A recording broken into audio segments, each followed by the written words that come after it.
السلام علیکم، پروگرام میں خوش آمدید۔ اور سب سے پہلے آج کی اہم خبر، اپنے پروگرام کا تعارف کروانے سے پہلے بھارتی ایئر چیف اے پی سنگھ صاحب نے 95 دن بعد ایک دعویٰ کیا ہے۔ آج آنکھ کھلی ہے ان کی، اور انہوں نے دعویٰ کیا ہے کہ انڈیا نے پاکستان کے 5 لڑاکا طیارے اور ایک جو طیارہ تھا جس میں آلات لگے ہوتے ہیں مانیٹرنگ کے، وہ گرایا ہے۔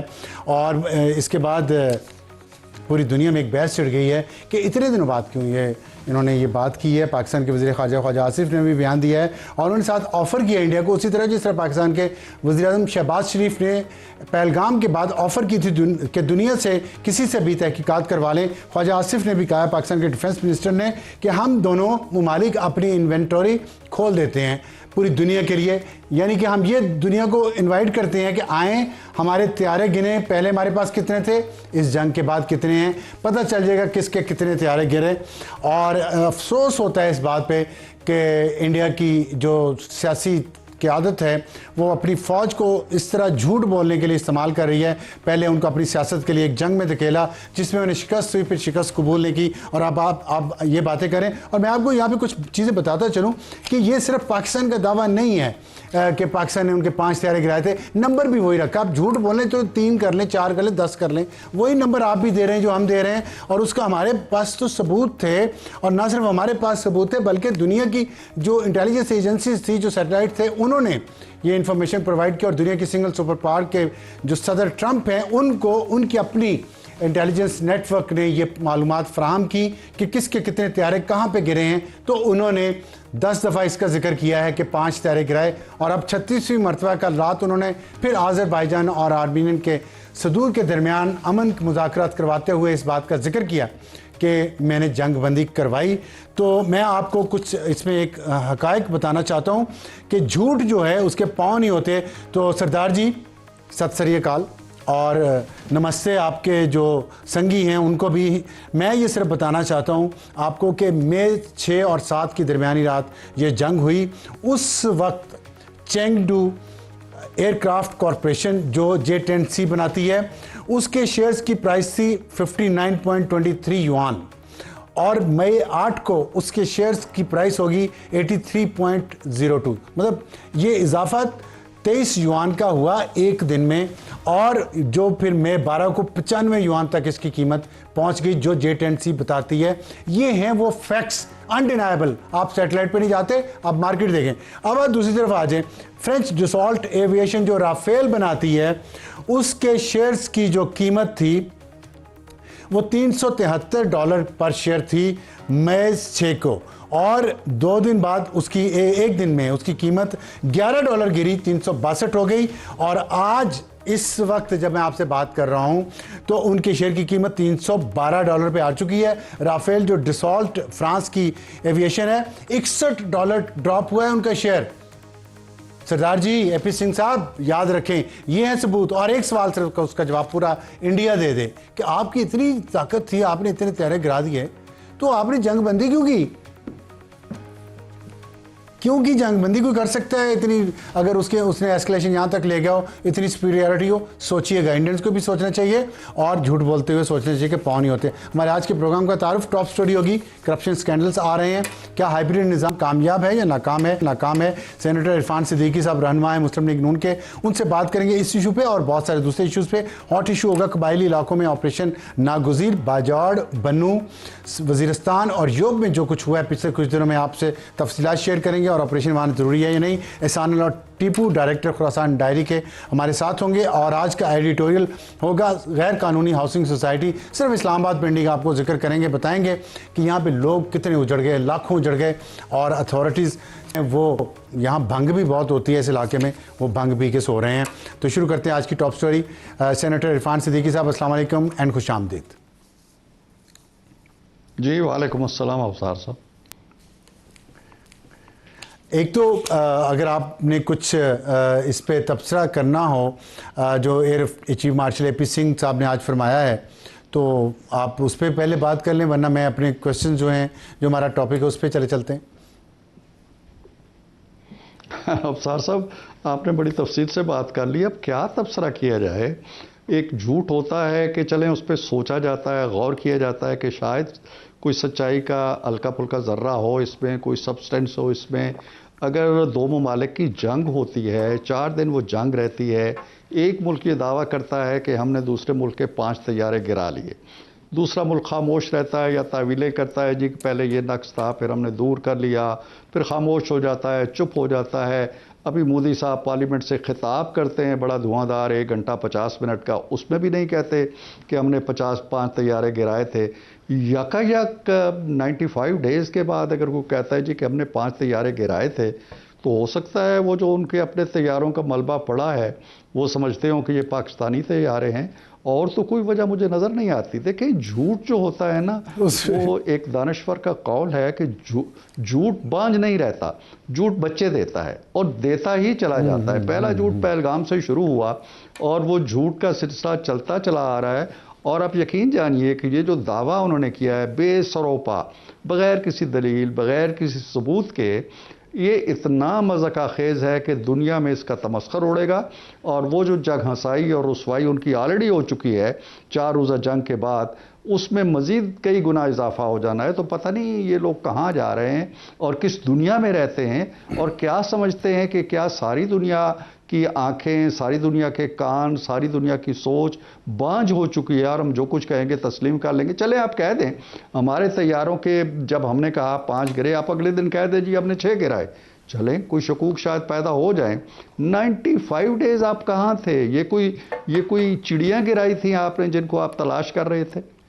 تو میں اس پہ کیا تبصرہ کروں؟ اچھا ٹھیک ہے بہت شکریہ اتنا بھی آپ نے جو تبصرہ کیا اس پہ. اب میں آتا ہوں جو ہمارا نظام ہے اس میں، اب ظاہر اس پہ کوئی راز تو نہیں رہا، حکومتی وزراء بھی کہتے ہیں ہائیبریڈ نظام چل رہا ہے، اور پاک بھارت جنگ کے بعد لوگوں کی اس نظام سے شکایتیں تو بہت ہیں لیکن ایکسپیکٹیشنز بڑھ گئی ہیں. یہ آنیسٹ بات ہے جو کرنی چاہیے، چاہے پسند آئے یا نہ آئے. تو لوگوں کی ایکسپیکٹیشنز بڑھ گئی ہیں. لوگ کہتے ہیں کہ اگر پاکستان کو ایک موقع ملا ہے، کم از کم ایک ڈائریکشن تو ٹھیک ہو جائے. اس میں گورننس از دا ایشو، اور گورننس کو جو چیز دیمک کی طرح لگی ہوئی ہے وہ کرپشن ہے. ہم دیکھ رہے ہیں اچانک کرپشن سکینڈلز آئے ہیں سامنے، اور اس میں ہمیں جو اب لیٹسٹ بات آئی ہے وہ سیالکوٹ کے ایک ADCR ہیں ان کے حوالے سے ہے کہ مریم نواز جو وزیر اعلیٰ پنجاب ہیں، انہوں نے کہا ہے 0 ٹالرنس کی پالیسی ہے کرپشن کے خلاف یا سیاسی مداخلت بیوروکریسی کے تبادلوں اور پوسٹنگ میں، جو کہ اچھی بات ہے. پیپلز پارٹی کا بھی انہوں نے دباؤ برداشت کیا.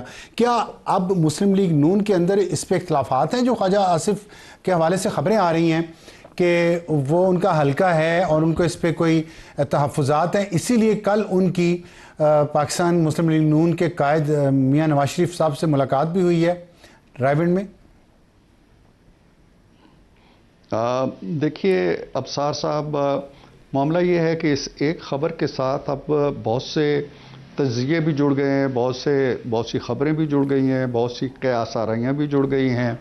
پہلے تو خواجہ صاحب کے حلقے سے ایک سرکاری افسر گرفتار ہوتے ہیں، ان پہ الزام لگتا ہے کہ جی انہوں نے کرپشن کی ہے، اور 0 ٹالرنس تو ہے مریم نواز کی، اس میں کوئی شک نہیں.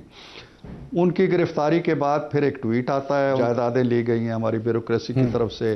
اس کے بعد پھر ایک ملاقات ہوتی ہے ان کی اپنی پارٹی کے صدر میاں محمد نواز شریف سے.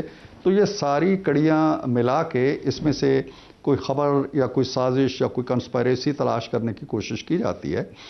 ان کو آئسولیشن میں بھی نہیں دیکھتا، لیکن میں ضرور جانتا ہوں کہ جو میاں صاحب سے ملاقات ہے خواجہ صاحب کی، یہ کوئی انہونی ایسی چیز نہیں ہے. میں بھی ملتا رہتا ہوں، دوسرے لوگ بھی ملتے رہتے ہیں، خواجہ صاحب نے بھی ایک ملاقات.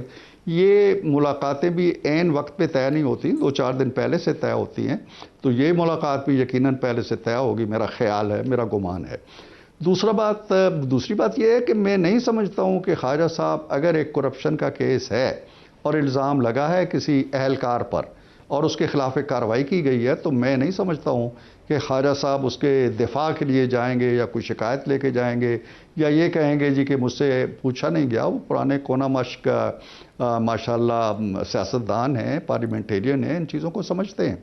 لیکن بہرحال چونکہ خبروں کا قید ہے آج کل، اور خبروں کا ایک منبع ہوا کرتا تھا بہت بڑا جہاں سے خبریں پھوٹ کے آتی تھی، آتش فشاں کے لاوے کی طرح وہ مبا بھی خشک ہو گیا، تو آپ کی اور میری، ہم سب کی مجبوری ہے کہ کہیں سے کوئی چھوٹی سی بات ملے تو اس کو میگنیفائی کریں اور اس کو ایک بہت بڑی خبر بنا دیں۔ میں نہیں سمجھتا ہوں کہ خواجہ صاحب کا ٹویٹ یا ان کا ملنا یا ان کے حلقے سے کسی کی گرفتاری کوئی، میرا خیال ہے چائے کی پیالی میں اگر ہم طوفان اٹھانا چاہیں تو وہ الگ بات ہے، لیکن یہ کوئی بڑا ایونٹ نہیں ہے۔ تو ٹھیک ہے، تو یہی محاورہ میرے ذہن میں بھی آ رہا تھا کہ ہمارا کام ہی یہی ہے کہ چائے کی پیالی میں طوفان اٹھائیں، تو تاکہ ہماری کوئی ریٹنگ آئے، ویورشپ آئے۔ تو میڈیا اور میڈیا کے لوگوں کو تو یہ دیکھیں، چائے کی پیالی میں طوفان تو اٹھا دیا نا انہوں نے، کہ نارمل چیزوں کو بھی اتنا اب نارمل بتا دیا۔ اچھا یہ بتائیے گا، ایک یہ جو میں سوال کرنے لگا ہوں،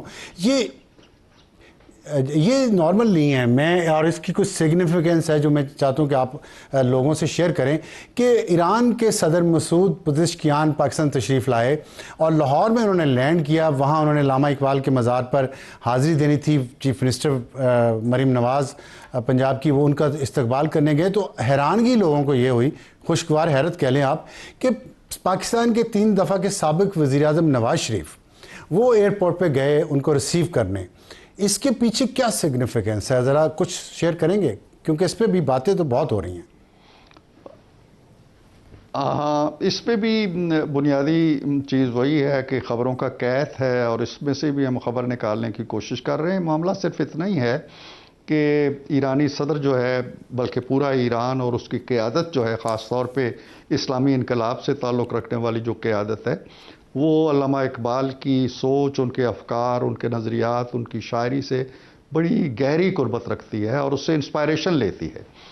مختلف مجالس کے اندر 2 مواقع میں مجھے بھی ان سے ملاقات کا موقع ملا ایرانی صدر سے، بلکہ میں نے جب جاتے ہوئے ان کو پرشین کا ایک شعر سنایا تو وہ بہت خوش ہوئے کہکا لگا کے، اگر چاہیں گے تو میں آپ کو وہ سنا دوں گا۔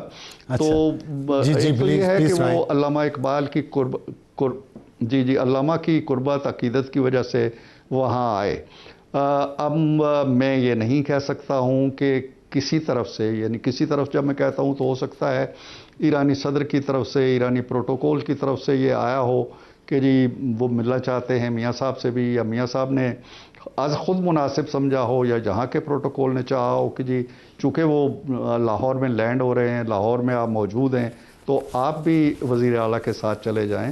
تو یہ ہمارے جو تعلقات ہیں ایران کے ساتھ، دوستوں کے ساتھ، اس میں بہت سے پروٹوکولز جو ہوتے ہیں لگے بندے، ان سے دائیں بائیں بھی ہم کر لیتے ہیں کہ جی آپ وزیر اعظم آیا تو وزیر اعظم ہی کو جانا چاہیے، وزیر خارجہ آیا تو وزیر خارجہ ہی کو جانا چاہیے۔ آپ کو پتہ ہے کہ ہم اس میں اپنی سہولت یا اپنی جذباتی لگاؤ کی وجہ سے ترمیم کرتے رہتے ہیں۔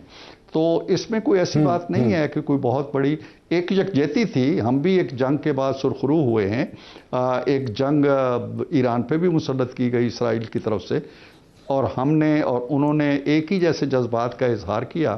تو میرا خیال ہے کہ اس میں کوئی ایسی گہرائی کی بات نہیں تھی، ایک یکجہتی کا، محبت کا، تعلق کا اظہار تھا میاں صاحب کی طرف سے، جسے ایران نے بہت سراہا اور پسند کیا۔ یہی میرا سوال ہے کہ کیا انہوں نے اس بات کو کس طرح پسند کیا اور سراہا، کیونکہ آؤٹ آف پروٹوکول تھا اور یکجہتی ہی شو کی تھی۔ یہ بات میں نے گہرائی کی بات نہیں کی، میں نے کہا سگنیفیکنٹ بہت تھا یہ کہ وہ اس طرح گئے ہیں، تو ظاہر ہے ایک اچھا جسر ہے، اس کا جواب بھی اچھا ملا۔ جی ہاں، بہت اچھا ملا۔ دیکھیے میں نے جو میری ملاقات ان سے زیادہ قربت سے ہوئی ہے وہ ہوئی ہے چیئرمین سینٹ کے ساتھ، ان کی ملاقات تھی، اور ہم 3-4 آدمی تھے صرف۔ چیئرمین صاحب تھے، یوسف رضا گیلانی صاحب، اسپیکر صاحب تھے، اور میں تھا سینٹ کی طرف سے، اور سلیم مانڈوی والا تھے۔ تو 4 ارکان تھے، اور ان کا بھی ڈیلیگیشن تھا۔ صدر صاحب کا تو بڑی کھل کے محبت کے ساتھ انہوں نے علامہ کا ذکر کیا، فارسی کے اشعار سنائے، یہ کہا کہ ہماری کتنی انسپائریشن ہم لیتے ہیں اس نام سے، اور وہ یہ کہہ رہے تھے کہ ہماری ثقافت، ہمارا مذہب، ہماری تاریخ، ہماری بہت سی چیزیں سانجھی ہیں۔ تو اس کا اظہار کرتے ہوئے تو میں نے جب وہ جا رہے تھے اور سب نے ان سے ہاتھ ملائے، تو میں نے بھی ان سے ہاتھ ملانے کا شرف حاصل کیا۔ تو میں نے انہیں پھر فارسی کا ایک شعر سنایا کہ وصال و ہجر جدا گانا لذت داریں، 1000 بار برو 100,000 بار بیا۔ میں نے کہا جی کہ آپ کے وصال کی اور آپ کی ہجر کی جو لذت ہے وہ دونوں اپنی اپنی جگہ ایک جداگانہ لذت رکھتی ہیں. آپ ہزاروں بار جائیں اور لاکھوں بار آئیں. تو اس پہ انہوں نے بہت زوردار کہکا لگایا. وزیر خارجہ بھی ان کے کھڑے تھے, وہ بھی بہت ہنسے. تو میں سمجھتا تھا کہ ان کی جو باڈی لینگویج تھی نا ابصار صاحب, وہ ایسی تھی. وہ آخری آلموسٹ اس کے بعد پھر صدر کا کھانا تھا اور رات کو وہ چلے گئے. تو مجھے لگ رہا تھا کہ ان کے انگ انگ سے, جس کو کہتے ہیں نا, ان کی بدن بولی جس کو کہتا ہوں نا, باڈی لینگویج, اس سے وہ ایک مسرت, اطمینان, خوشی, اپنائیت, لگاوت, یہ ساری چیزیں پھوٹ رہی تھی. تو مجھے خوشی ہو رہی تھی کہ ایرانی صدر اتنے خوش جا رہے ہیں ماشاءاللہ, اور ہمارے تعلقات کے اندر ایک نئی گرم جوشی آ رہی ہے. ٹھیک, ایکسلنٹ. اچھا یہ بتائیے گا عرفان صدیقی صاحب کہ جو پی ٹی آئی کا 14 اگست کو احتجاج کا اعلان ہوا ہے اور اس دن جشن آزادی بھی ہے, ابھی 5 اگست کو بھی انہوں نے کیا, تو حکومت اس کو 5 اگست کو تو میرا خیال ہے حکومت نے اس کو صحیح ہینڈل کیا ہے, لیکن اب 14 اگست کو کیسے ہینڈل کریں گے جب لوگ ظاہر سڑکوں پہ نکلے ہوں گے ویسے بھی جشن آزادی کے لیے؟ تو حکومت کو اس سے کوئی پریشانی, یا جو اتحاد بنا ہوا ہے تحفظ آئین پاکستان کا, اس کی جو کارروائیاں ہیں اس سے حکومت پریشان ہے؟ کوئی اسٹریٹجی بنا رہی ہے؟ نہیں ابصار صاحب, میرا خیال نہیں ہے کہ اس حکومت کو پریشان ہونے کی ضرورت ہے. 6 اگست کے بعد, 6 اگست میں جو انہوں نے اپنی قوت کا مظاہرہ کر لیا, اور یہ بڑے سوچ سمجھ کے انہوں نے 26 نومبر کے بعد جو ہزیمت انہوں نے اٹھانا پڑی تھی, تو اب کہ انہوں نے کہا تھا جی کہ خان صاحب خود قیادت کریں گے اور یہ تحریک کا آغاز ہوگا اور ان کے بیٹے آئیں گے, اور وہ دیکھنے ہم بھی گئے تھے, پہ تماشا نہ ہوا, نہ غالب کے پرزے اڑے, نہ کوئی اور کچھ ہوا. تو 6 اگست ایسے خاموشی کے ساتھ گزر گیا جیسے 5 اگست گزرا تھا, اور جیسے پھر 7 اگست گزرا.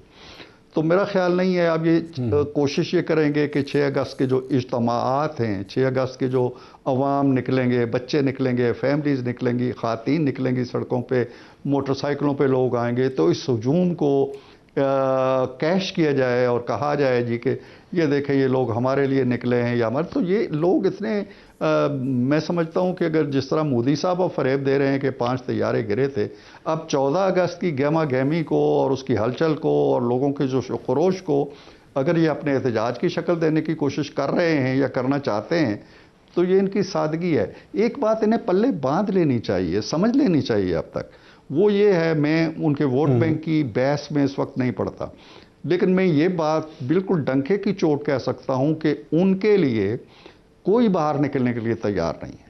اس کی وجوہات ہیں, 20 وجوہات ہیں. آپ کے پاس وقت ہوگا تو الگ سے اس پہ بات کریں گے. انہوں نے دیکھ لیا, ان کی صف اول کی قیادت جو ہے اس کا صفایا ہو گیا, سزائیں ہوں گئی 10 سال, ان کی قومی اسمبلی کی لیڈرشپ چلی گئی, ان کی نیشنل اپنا سینٹ کی لیڈرشپ چلی گئی. یہ بڑی خبریں ہیں, یہ بڑی ہزیمت اٹھانا پڑی ہے, بڑی تکلیف ہوئی ہے پارٹی کو. ٹھیک, کتنے بندے نکلے ہیں گوادر سے لے کے چکدرا تک, 2 بندے بھی نکلے ہیں کسی شہر کے اندر احتجاج کرنے. تو یہ انہیں یہ سمجھ لینا چاہیے کہ سڑکیں, چوک چوراہے, لانگ مارچ, سٹ انز, یہ دور ختم ہو چکا ہے. یہ نہیں ہلچل پیدا کر سکتے. حکومت کو کیوں خطرہ ہوگا اور کیوں گھبرائے گی؟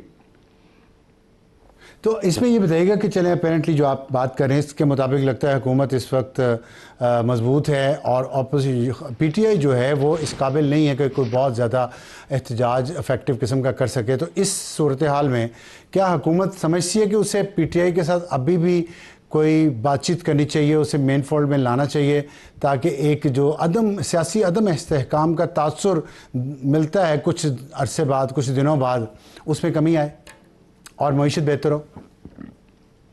دیکھیں, آپ کے سوال کے 2 پہلو ہیں. ایک تو یہ ہے کہ کیا حکومت ان کے ساتھ کوئی بات چیت, مذاکرات, گفتگو کا کوئی دروازہ کھولے گی. تو ہمارا دروازہ کھولا ہوا ہے. وہ جب اپنے آپ کو بہت طاقتور سمجھتے تھے اور یہ کہتے تھے ہم زمین و آسمان ہلا دینے کی طاقت رکھتے ہیں, ہم نے اس وقت بھی بات چیت کی ان سے. آج اگر وہ بہت کمزور یا نچلی سطح پہ آ گئے, ہم آج بھی بات چیت کے لیے تیار ہیں اور اسی خلوص کے ساتھ تیار ہیں. وہ کل بھی کچھ دلیلیں پیش کرتے تھے, آج بھی کہتے ہیں جی کہ یہ کٹ پتلیاں ہیں, ان سے کوئی بات نہیں ہوگی. کل میں نے ایک سٹیٹمنٹ پڑھی ہے عمر ایوب صاحب کی.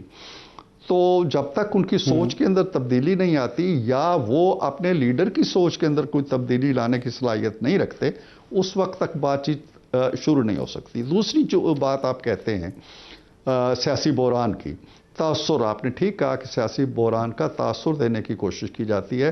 کوئی سیاسی بحران نہیں ہے ملک کے اندر.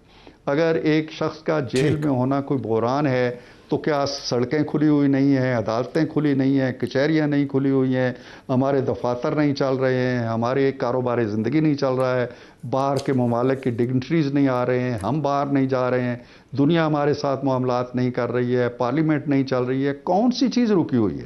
بحران تو اس وقت ہوتا ہے نا کہ جب بحران دکھائی دیتا ہے. کس شعبہ زندگی کے اندر بحران ہے، سوائے اس کے کہ کچھ لوگوں کا جو خلجان ہے اس کو وہ بحران کا نام دے دیتے ہیں. بہت شکریہ سینیٹر عرفان صدیقی صاحب. ہم سے بات کرنے کا وقت ہوا. ایک بریک کے بعد واپس آئیں گے تو ہمارا آج کا ہاٹ ایشو قبائلی علاقوں میں آپریشن ناگزیر.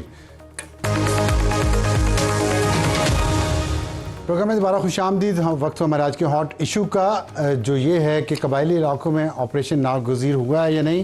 اور آج ہی ہم یہ خبر آئی ہے کہ پاکستان اور تاجکستان کی فورسز نے کاؤنٹر ٹیررزم کی مشترکہ مشقیں کی ہیں. تاجکستان کی اہمیت یہ ہے کہ افغانستان کے دوسری طرف تاجکستان ہے اور اس طرف پاکستان ہے، بیچ میں افغانستان ہے اور وہاں سے ٹیررزم کی شکایتیں بہت ہیں. اور جس کا ذکر افغانستان کے وزیر عبداللطیف منصور نے بھی کیا ہے اور انہوں نے یہ الزام لگایا پاکستان پہ کہ پاکستان کسی بھی صورت میں افغانستان میں کسی مضبوط حکومت کو دیکھنا نہیں چاہتا، جو کہ میرا خیال ہے کہ الزام غلط ہے، کیونکہ پاکستان تو ہمیشہ سے یہ سمجھتا ہے کہ پاکستان کی مضبوطی افغانستان کی مضبوطی میں ہے. لیکن اس کا جواب حکومت کو دینا چاہیے کہ کیا وجہ ہے.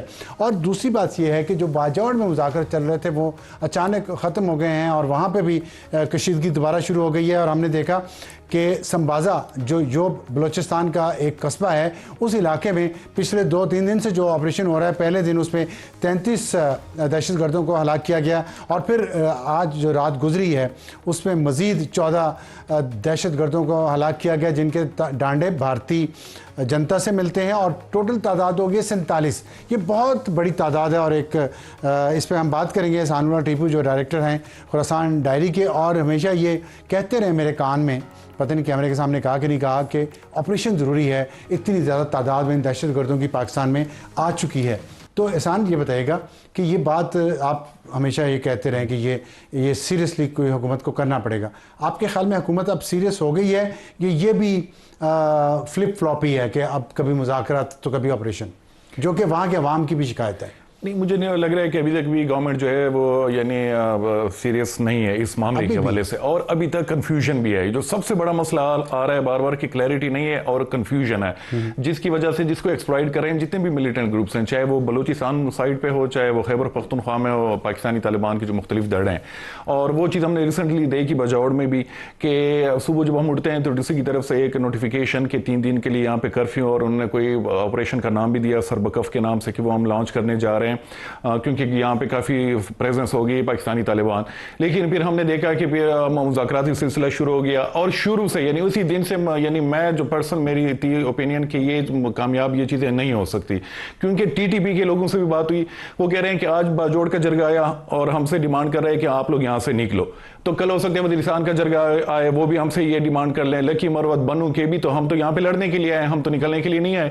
تو ایک تو ان کو یہ سوچ. دوسرا یہ کہ وہ جو قبائلی جرگہ تھا ان کی پھر ملاقاتیں ہوئی چیف منسٹر خیبر پختونخوا سے بھی، تو اور جو وفاقی حکومت تھی وہ کہیں پہ ہمیں نظر نہیں آئی. وہ جو پورا آپریشن کا ایک تھا کہ ٹارگیٹڈ آپریشن ہوگا، اب وہ جو چیز تھی وہ یعنی بیک گراؤنڈ میں چلی گئی. تو کنفیوژن ہے، اور یہ کنفیوژن جو ہے اس کو ایکسپلائٹ کر رہے ہیں ملیٹنٹ گروپس بھی، اور اس کی وجہ سے جو مقامی لوگ ہیں ان کا وہ ٹرسٹ کا ایشو آ جاتا ہے، وہ پھر کانفیڈنس والی جو بات ہے. مجھے سوال کرنے کی اجازت دیں.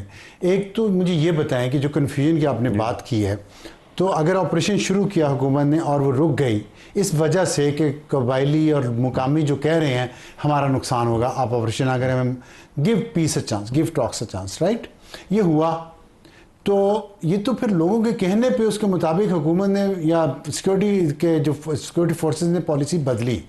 تو یہ اچھی بات ہے یا یہ کنفیوژن؟ آپ اسے کنفیوژن کیوں کہتے ہیں؟ پھر مقامی آبادی کے بغیر جب وہ نہیں چاہ رہی یہ کام ہونا، وہ کہتے ہیں کہ ہم مذاکرات کے ذریعے کر لیں گے، تو اس کو ایک چانس دینا کنفیوژن کیسے؟ نہیں، میرے خیال میں کہ ریاست کو اب یہ چیز سمجھنی چاہیے، کیونکہ 25 سال ہو گئے ہیں کہ اس یہ جو ٹیررزم کی جنگ لڑ رہے ہیں کہ کہاں پہ کس کو انوالو کرنا ہے اور کیسے معاملات کو آگے بڑھانا ہے، اور کہاں پہ یعنی مقامیوں کو کیسے انوالو کریں، ان کو کیسے انگیج کرنا ہے. تو میرے خیال میں یہ پہلی دفعہ نہیں ہو رہا. جب انہوں نے انگیج کیا تو انہوں نے کہا یہ تو ماضی میں بھی اس طرح کی جرگی، یعنی میں 2003 سے جب وزیرستان میں وہاں وہاں پہ یعنی اس وقت TTP بنی بھی نہیں تھی. اس وقت دھڑے تھے ایک یعنی نیک محمد وزیر کا اور دوسری طرف بیت اللہ مسعود کا. تو اس وقت بھی یہ جرگے قبائلی مشران جاتے تھے.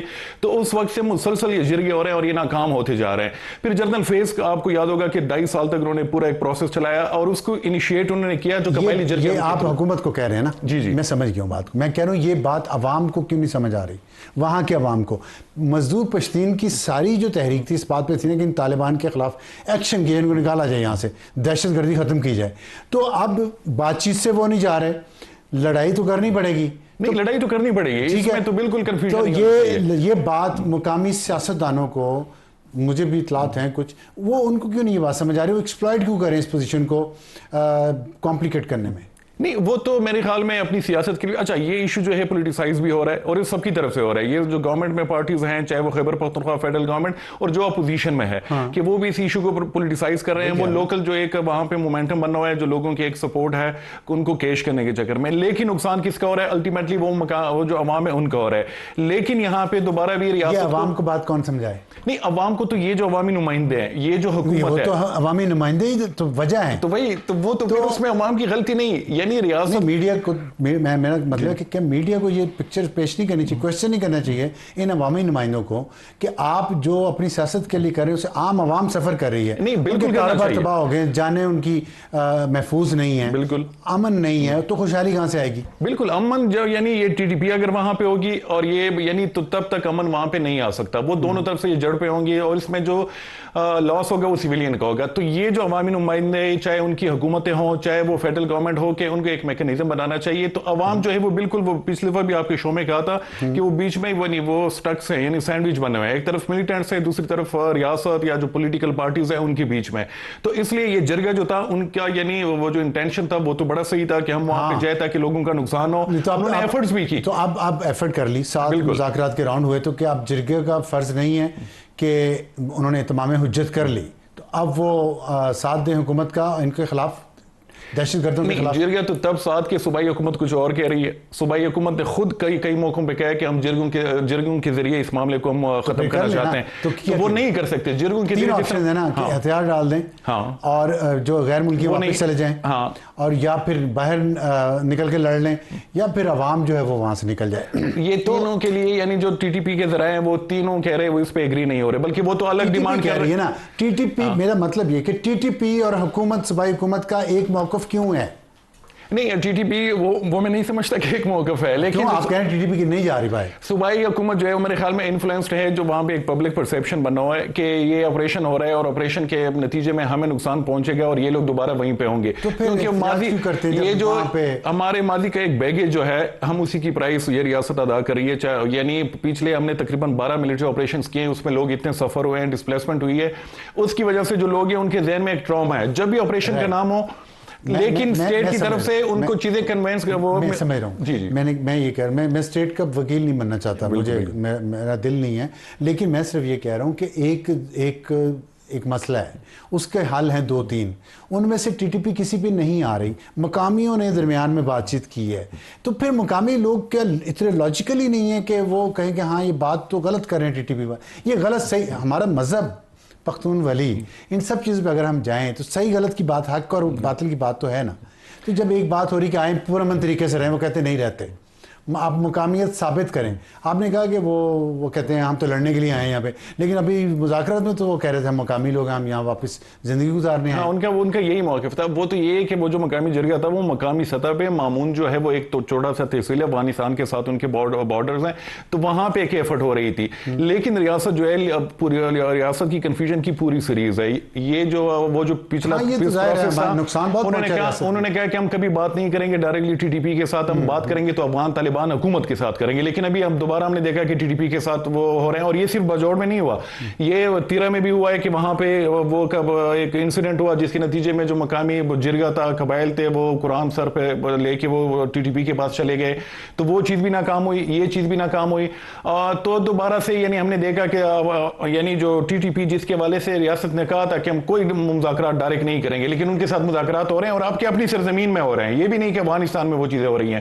تو اس کی وجہ سے لوگ جو ہیں ریاست کو ایک سائڈ پہ ہونا پڑے گا, ریاست کو کچھ ریڈ لائنز جو ہیں وہ ڈرا کرنی پڑے گی. ریاست جب آپ کہتے ہیں کیا اس میں صوبائی حکومت شامل ہے؟